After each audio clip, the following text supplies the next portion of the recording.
Minister of Malaysia.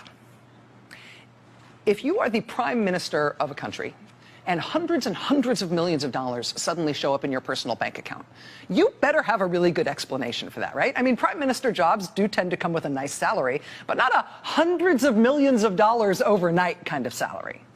A couple of years ago, though, somebody put almost $700 million into the bank account of the Prime Minister of Malaysia. And he really had no good explanation for it. For months, he just said it was nobody's business. It was his money.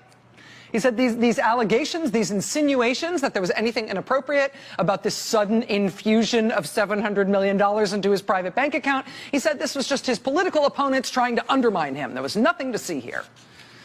Then his own Attorney General and his Deputy Prime Minister started saying, actually, you know, maybe the Prime Minister should answer questions about this mysterious $700 million. The Prime Minister reacted to that by firing both of them. He fired his Deputy Prime Minister and he fired his Attorney General. Prime Minister then appointed a new Attorney General to look at the circumstances of that money turning up in his bank account.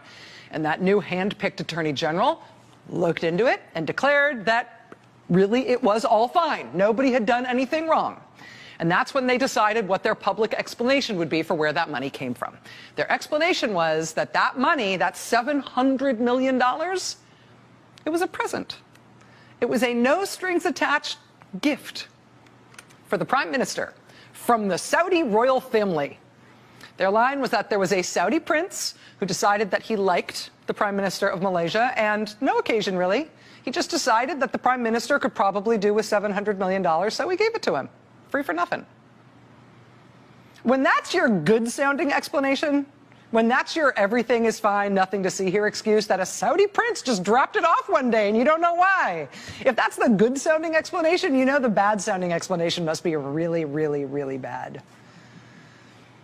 Well, sure enough, a few months later, the United States Department of Justice filed a 250-page complaint alleging that that $700 million cash that turned up mysteriously in the personal bank account of the Malaysian Prime Minister, that was just a fraction of the proceeds of a gigantic heist, a giant act of thievery, a corruption scheme in which the Prime Minister and his family and his associates stole billions of dollars from the Malaysian government. $4.5 billion they stole in cash from the Malaysian government. And some of it they just stacked up in bank accounts, but mostly they laundered it all over the world, including in the United States, which is why the U.S. Justice Department brought this case, even though the money was stolen from the people of Malaysia.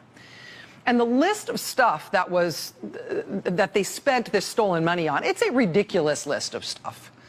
The Prime Minister's family and friends bought penthouses in New York City, they bought mansions in Beverly Hills, they bought yachts, yes, yachts, Barry White style and otherwise. They bought Picasso paintings. They did a lot of gambling. The Prime Minister's wife mysteriously ended up with a lot of ridiculous jewelry.